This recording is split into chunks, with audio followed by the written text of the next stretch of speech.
Muhammad Agung Nurfadli, 2 Lina Kartika Putri, 3 Muta Nafisah. Kami akan menjelaskan tentang sasaran penilaian. Sasaran penilaian dibagi menjadi 3. Yang pertama yaitu ranah kognitif, yang kedua ranah efektif, yang ketiga yaitu ranah psikomotorik. Ranah kognitif adalah ranah atau domain kognitif adalah ranah yang mencakup kegiatan mental atau otak. Bloom berpendapat bahwa segala upaya yang menyangkut otak adalah termasuk ke dalam ranah kognitif. Dalam ranah ini terdapat 6 jenjang proses berpikir mulai dari terendah sampai yang tinggi. Di antara jenjang-jenjang tersebut adalah sebagai berikut. Yang satu, pengetahuan atau knowledge. Yang kedua yaitu pemahaman atau comprehension.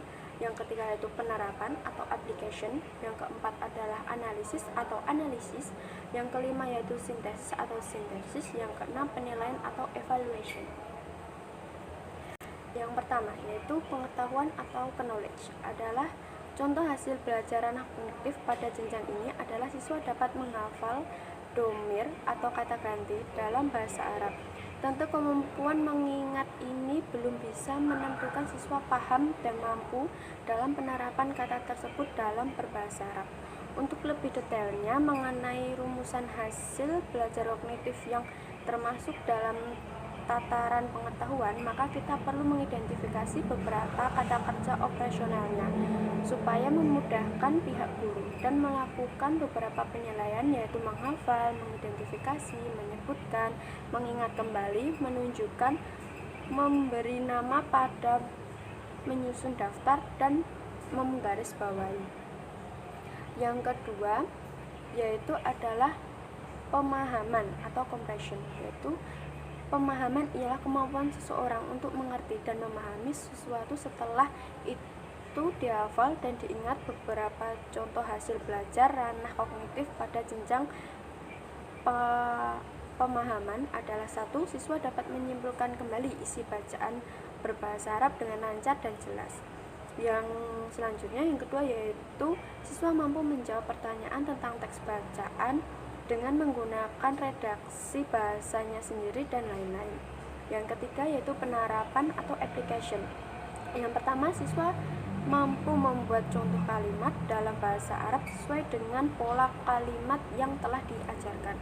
Yang kedua yaitu siswa mampu mendemonstrasikan hiwar sesuai dengan contoh yang telah diberikan.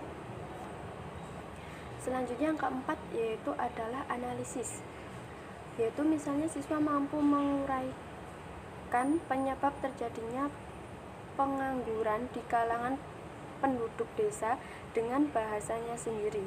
Taraf berpikir analisis adalah setingkat lebih tinggi daripada taraf berpikir aplikasi. Artinya seseorang yang mampu berpikir analisis berarti dia mampu mengingat, memahami, dan menerapkan sesuatu yang sedang dianalisis. Yang kedua yaitu sintesis. Yang kelima yaitu sintesis. Siswa mampu menyusun mufrodat yang tidak beraturan menjadi kalimat dalam bahasa Arab yang benar. Yang kedua, siswa mampu menulis karangan dalam bahasa Arab tentang pentingnya agama dan kehidupan. Yang keenam yaitu penilaian atau evaluation. Misalnya, jika seseorang dihadapkan pada beberapa pilihan, maka dia akan mampu memilih satu pilihan yang terbaik sesuai dengan patokan-patokan atau kriteria yang ada. Seorang yang mampu berpikir pada tingkat evaluasi ditandai dengan kemampuannya berpikir secara objektif mengenai suatu hal karena bisa mengungkapkan kelebihan dan kelemahan hal tersebut. Selanjutnya, ranah efektif. David R. Caldwell adalah yang pertama mengemukakan taksonomi pada ranah afektif. Dalam bukunya, ranah afektif memiliki arti yaitu ranah yang berkaitan dengan sikap dan nilai. Ciri-ciri hasil belajar afektif akan tampak pada siswa dalam berbagai tingkah laku, seperti perhatiannya terhadap mata pelajaran bahasa Arab, kedisiplinan dalam mengikuti proses pembelajaran bahasa Arab, motivasinya yang tinggi untuk tahu lebih banyak tentang materi bahasa Arab, penghargaan dan rasa hormat terhadap guru, bahasa Arab, dan lain-lain. Ranah ini memiliki beberapa jenjang, di antaranya adalah sebagai berikut. 1. Penerimaan, receiving. 2. Responding. 3. Menilai, valuing. 4. Mengorganisasikan, organization. 5. Karakterisasi dengan nilai atau kompleks nilai. 1. Penerimaan, receiving. Contoh hasil belajar afektif, taraf receiving adalah siswa menyadari bahwa disiplin wajib ditegakkan. Sifat malas dan tidak berdisiplin harus disingkirkan jauh-jauh. 2. Responding. Contoh hasil belajar anak efektif, jenjang responding adalah siswa tumbuh hasratnya untuk mempelajari bahasa Arab lebih jauh karena menyadari pentingnya bahasa Arab bagi seorang muslim. 3. Menilai valuing. Contoh hasil belajar afektif taraf valuing adalah tumbuhnya kemauan yang kuat dalam diri siswa untuk mempelajari bahasa Arab, baik di rumah, sekolah, maupun di masyarakat, karena didasari keyakinan dan penilaian bahwa mempelajari bahasa Arab sangat bermanfaat bagi seorang muslim.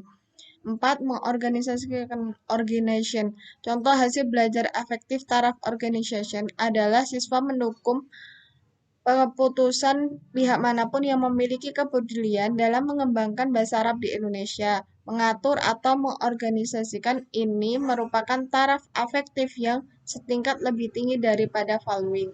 5. Karakterisasi dengan nilai atau kompleks nilai. Ini adalah tingkat afektif yang tertinggi karena sikap batin siswa telah benar-benar bijaksana. Dia telah memiliki filsafat hidup yang mapan.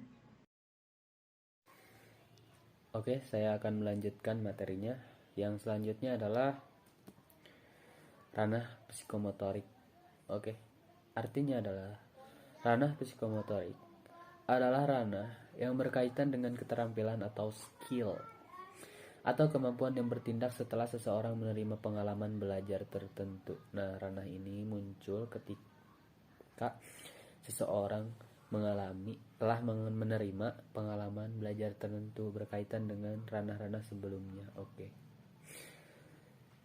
Hasil belajar ranah psikomotorik dikemukakan oleh Simpson. Nah, Simpson mengemukakan hasil belajar dari ranah psikomotorik itu ya tampak dalam bentuk keterampilan dan kemampuan bertindak individu sendiri. Oke. Growth klasifikasi hasil belajar psikomotorik yang banyak dipakai adalah rumusan dari Simpson, Ground and Lin 1990 yang mengklasifikasikan hasil belajar psikomotorik menjadi 7 tingkatan, yaitu 7 yaitu persepsi, kesiapan, gerakan terbimbing, mekanisme, gerakan kompleks, adaptasi, organisasi, dan kreativitas. Oke. Persepsi adalah kemampuan hasil belajar psikomotorik ya, yang paling rendah. Nah, ini bertingkat-tingkat ya, persepsi, gerakan terbimbing itu bertingkat-tingkat. Nah, yang paling rendah adalah persepsi. Oke. Yakni kemampuan membedakan suatu gejala dengan gejala. Nah, kemampuan menangkap stimulus, menerima isyarat, dan menerjemahkan dalam aksi. Oke. Yang kedua adalah kesiapan atau set. Kesiapan adalah kemampuan menempatkan diri untuk memulai suatu kegiatan. Nah, ini kita harus menyiapkan dulu kan. Apapun juga kita harus menyiapkan. Oke. Yang ketiga adalah guided response. Gerakan terbimbing. Nah, artinya adalah gerakan terbimbing adalah kemampuan melakukan gerakan meniru model yang dicontohkan. Jadi ada model lalu dicontohkan. Nah, gitu. Jadi meniru. Nah.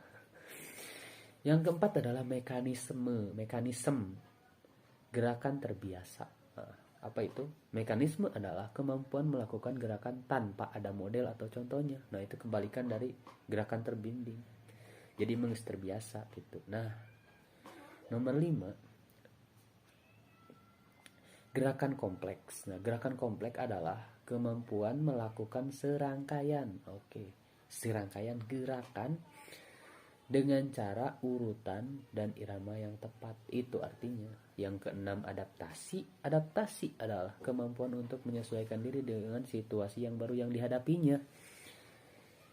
menjadi beradaptasi gitu. Jadi ini adalah tingkatan keenam. Yang terakhir adalah originisasi dan kreativitas. Apa itu originasi? Originasi adalah kemampuan menciptakan gerakan-gerakan yang baru. Original. Original jadi ori dari dia sendiri. Yang tidak ada sebelumnya, atau mengkombinasikan gerakan-gerakan yang ada menjadi kombinasi gerakan yang orisinal, dan itu artinya kreatif. Oke, terima. Sekian penjelasan dari kami. Apabila ada kurangnya kami mohon maaf. Akhirul kalam. Wassalamualaikum warahmatullahi wabarakatuh.